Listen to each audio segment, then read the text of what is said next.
सम्मानित साथियों, नमो बुद्धाय, जय भीम। हमेशा की भांति एक बार पुनः हम लेकर आ गए हैं डॉक्टर अंबेडकर संदेश। आज के डॉक्टर अंबेडकर संदेश में हम बाबा साहब का स्पीच आवाज का ऑफिशियल यूट्यूब चैनल के माध्यम से आप तक पहुंचाने की कोशिश कर रहे हैं। आज का जो स्पीच है वो हम आपको बता दें, बाबा साहब डॉक्टर अंबेडकर संपूर्ण वाङ्मय खंड 40 का हिस्सा है, पेज नंबर 127 पर ये प्रकाशित है। बाबा साहब ने ये स्पीच दिया, हम आपको बता दें, हालांकि इसकी तारीख इसमें जिक्र नहीं किया गया है, लेकिन जनता पत्रिका में 26 फरवरी 1949 को प्रकाशित किया गया था।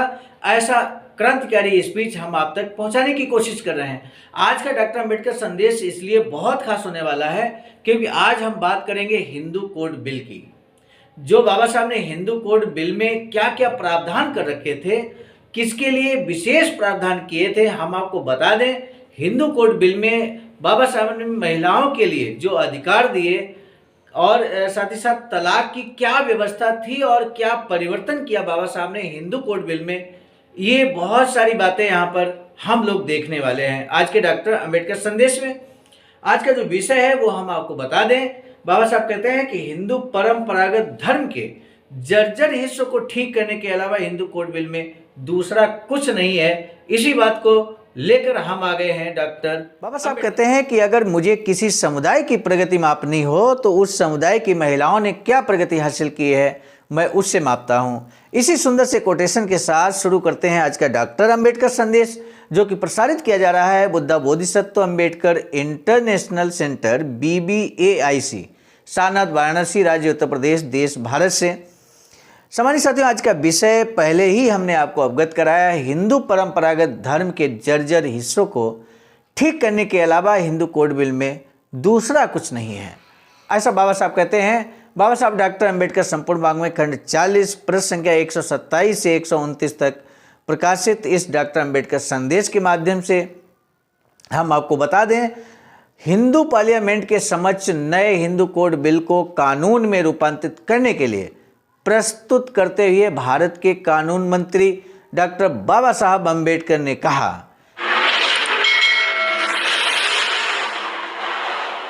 आप अगर हिंदू आचार, हिंदू संस्कृति और हिंदू समाज को हमेशा के लिए बनाए रखना चाहते हो तो उसमें जहां सुधार अथवा संशोधन की आवश्यकता हो वहां सुधार अथवा संशोधन करने से हिचकिचाना नहीं। हिंदू परंपरागत धर्म का जो हिस्सा बिल्कुल जर्जर हो चुका है उसको ठीक करने के अलावा इस बिल में और कुछ भी नहीं है, ऐसा बाबा साहब कहते हैं। सम्मानित साथियों, यहाँ पर हम एक एग्जाम्पल आपको दे दें कि जैसे मान लीजिए कि मकान हमारा है और उसमें 4 स्तंभ हैं। यदि एक स्तंभ जर्जर हो जाए, कमज़ोर हो जाए तो हमें उसे ठीक कर देना चाहिए, तभी मकान हमारा मजबूत बना रहेगा। यदि आप मकान को मजबूत बनाए रखना चाहते हैं तो उसके हर उस जर्जर हिस्से को आपको ठीक करना होगा, मरम्मत करनी होगी, जिससे कि वो मकान हमेशा बना रह सकता है।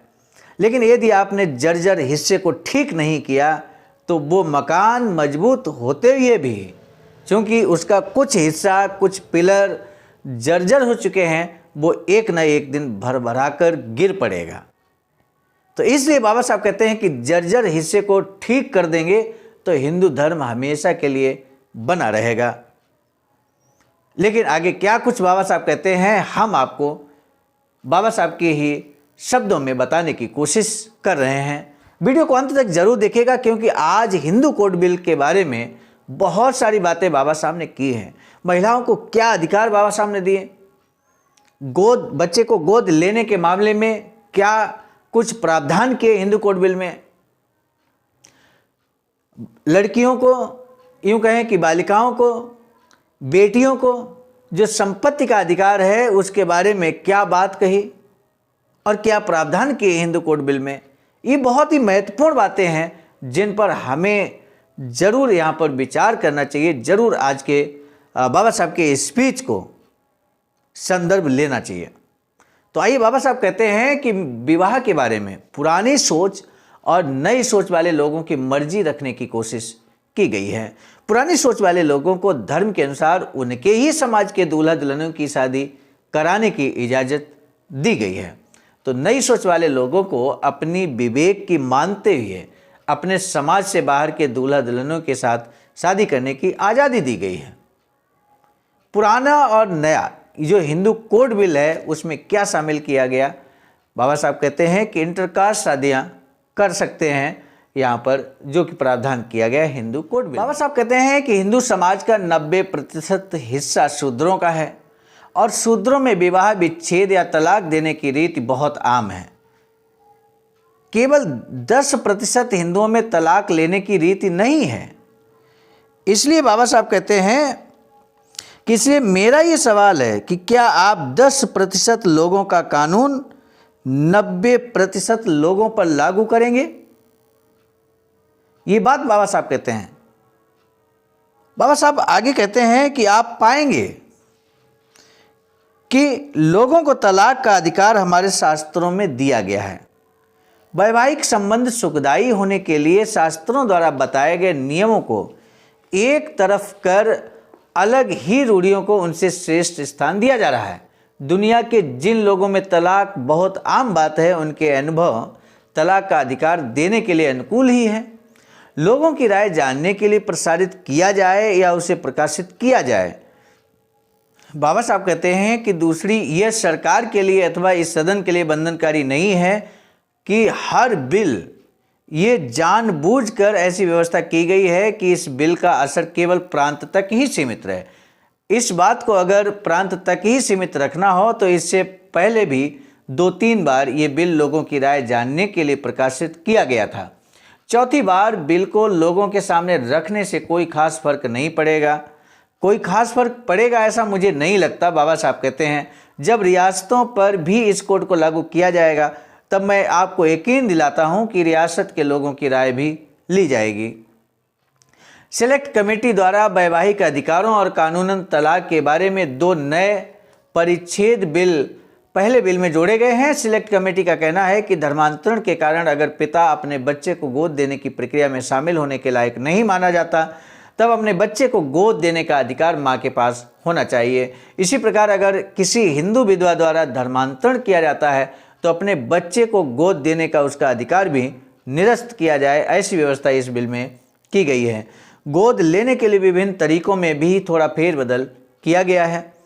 सिलेक्ट कमेटी ने निर्णय लिया है कि गोद लेने के कोड में दर्ज तरीकों के अलावा कोई भी अन्य विधि गोद लेने के लिए नहीं अपनाई जा सकती है। यहाँ पर आप समझ सकते हैं कि अगर मान लीजिए विधवा महिला धर्मांतरण करती है तो वो अपने बच्चे को गोद नहीं दे सकती है, ऐसा अधिकार उससे छीना गया। और यहाँ बाबा साहब आगे कहते हैं कि हम इस हिंदू धर्म व्यवस्था को बनाए रखने के लिए व्यवस्था कर रहे हैं, लेकिन आगे क्या कुछ होता है आपको मालूम है। कालांतर में बाबा साहब को हिंदू कोड बिल को लेकर ही कानून मंत्री पद से इस्तीफा भी देना पड़ा था। खैर, आज हम उसके विस्तार से बात नहीं करेंगे। आज सिर्फ इस बात पे बात होगी कि हिंदू कोड बिल में क्या क्या प्रावधान बाबा साहब कर रहे हैं। बाबा साहब कहते हैं कि सिलेक्ट कमेटी द्वारा इसमें सुधार के लिए 2 सुझाव दिए गए हैं। हिंदू धर्म में अपने बच्चे के अभिभावक बनने का जो प्राकृतिक अधिकार पिता को मिला हुआ है उसे पिता के संन्यास लेने अथवा धर्मांतरण करने पर उससे छीन लिया गया है। यानी कि पिता अगर धर्मांतरण करता है या संन्यास ले लेता है सार्वजनिक जीवन से तो ऐसे में पिता का अधिकार छीना गया है बच्चे को गोद देने के या बच्चे का अभिभावक बनने का। इस बिल का उद्देश्य हिंदुओं को संगठित करना है, इसलिए इस तरह की शर्त रखना आवश्यक है। सामान्य साथियों, आप बुद्धिजीवी हैं, समझदार हैं, तो बाबा साहब इस बात को कहते हैं कि ये जो पॉइंट रखा गया है कि व्यक्ति अगर धर्मांतरण करता है तो वो जो अपना उसका बच्चा है, बेटा या बेटी है, तो उसका अधिकार अब वो नहीं रहेगा। तो ये सिर्फ और सिर्फ बाबा साहब कहते हैं इसका उद्देश्य हिंदुओं को संगठित करना है, इसलिए इस तरह की शर्त रखी गई है। कन्या के हक में भी सिलेक्ट कमेटी द्वारा काफ़ी बदलाव किए गए हैं। मूल हिंदू बिल के अनुसार कन्या को पुत्र की तुलना में आधा हिस्सा मिलने का प्रतिपादन किया गया था, लेकिन न्यायपूर्ण तरीके से बंटवारा हो इसलिए और महिलाओं को भी विरासत में समान अधिकार मिले, बेटी को भी बेटे के समान हिस्सा मिले, ऐसी व्यवस्था सिलेक्ट कमेटी द्वारा की गई है। प्रस्तुत कोड पर आरोप लगाए जाते हैं कि नया कोड प्रचलित कानून के विरुद्ध है। इसके बारे में मैं सभागृह को खुले मन से कहना चाहता हूं कि अगर आपको इस कोड पर भरोसा ना हो अथवा इस कोड को मान्यता देने के बाद भी आप रूढ़ियों का पालन करते रहने वाले हों तो इस कोड को पास करने का कोई मतलब नहीं। बाबा साहब कहते हैं कि हमें रूढ़ियों को खत्म करना है, इसलिए इस कोड को, हिंदू कोड बिल को लाया गया है। लेकिन अगर आप चाहते हैं कि रूढ़ियां बरकरार रहें, अनवरत तो ऐसी रूढ़ियां बनी रहें, अंधविश्वास बना रहे, तो ऐसे में फिर आप इस हिंदू कोड बिल को पास करने का कोई मतलब नहीं रह जाता है। बाबा साहब कहते हैं कि कानून को भी कुतरने की ताकत रूढ़ियों में होती है, इस कारण उनके आगे ये कोड बेजान हो जाएगा। कुछ लोगों ने आशंका जताई है कि मिताक्षर कानून की तरह क्या इस कोड के जरिए हिंदू संयुक्त परिवार पद्धति नष्ट की गई है। तो बाबा साहब कहते हैं कि हम बता देते हैं कि इस कोड में जो व्यवस्था की गई है उसके अनुसार संयुक्त परिवार के हर सदस्य का हिस्सा अलग से उसके नाम पर दर्ज होगा। ये कोई बहुत ही क्रांतिकारी बात बिल्कुल नहीं है। आप सब जानते हैं कि आजकल के ज़माने में हर कोई अलग रहना चाहता है, इसलिए इस कोड के जरिए भले संयुक्त परिवार का संयुक्त अधिकार हटाया गया हो, लेकिन संयुक्त परिवार व्यवस्था को बनाए रखा गया है। अर्थात अब मिताक्षर कानून की जगह दाय भाग कानून होगा। इस कानून द्वारा इतनी ही व्यवस्था की गई है। महिलाओं को विरासत में मिलने वाली संपत्ति की बात बेहद पेचीदा है। इस मामले में स्त्री धन और विधवा की संपत्ति, ये दो हिस्से बनाए गए हैं। जो संपत्ति पुरुष की ओर से विरासत अधिकार के तहत महिला को मिलती है उसे विधवा की संपत्ति कहा गया है। इस बारे में सिलेक्ट कमेटी का निर्णय है कि महिला में जब अन्य मामलों में अपनी संपत्ति की देखभाल के लिए जरूरी चतुरता और सामर्थ्य होता है तो ये भी मान लेना चाहिए कि विधवा की संपत्ति की देखभाल के लिए भी वह चतुर और समर्थ है। मैं अगर सदियों के हिंदू संस्कृति और कानूनों से पीड़ित महिलाओं को न्याय देने में सफल हुआ तो बाबा साहब कहते हैं मेरा जन्म सार्थक हुआ, ऐसा मैं मानूंगा। इसीलिए इस हिंदू कोड बिल में दर्ज किया गया है कि महिलाओं को मिलने वाली संपत्ति पर उसका पूरा और नियंत्रण रहित मालकियत का अधिकार है। सम्मानित साथियों, हिंदू कोड बिल का लेकर आज का बाबा साहब का जो क्रांतिकारी स्पीच आपके समक्ष हमने रखा, आप देख सकते हैं बाबा साहब को यहां तक हिंदू कोड बिल को लेकर ही त्याग पत्र भी देना पड़ा था। बाबा साहब चाहते थे कि महिलाओं को पूरी तरह से स्वतंत्रता मिले, अधिकार मिले, और इसलिए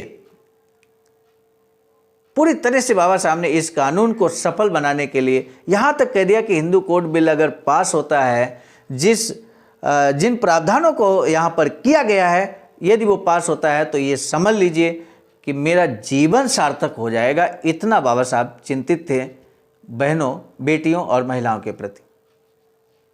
तो आज का डॉक्टर अंबेडकर संदेश खास निश्चित रूप से था, खासकर जो देश की 50% आबादी है उसके लिए।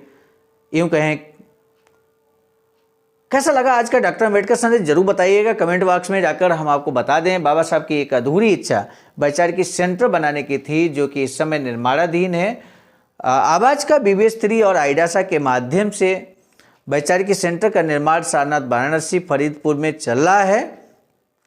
इसमें अकाउंट नंबर, IFSC कोड आपके सामने दर्ज है। अगर आप चाहते हैं कि आपका भी अमूल्य योगदान इस वैचारिक सेंटर के निर्माण में हो तो दिए गए अकाउंट नंबर, IFSC कोड पर आप भी धमदान कर सकते हैं। आने वाले समय में आपको महत्वपूर्ण सभाओं में आपका सम्मान किया जाएगा और साथ ही साथ यहाँ लगने वाले शिलालेख पर आपका नाम भी अंकित किया जाएगा। इसी के साथ हम आपको बता दें, आज का डॉक्टर अंबेडकर संदेश हम आप तक पहुंचाने की कोशिश कर रहे थे।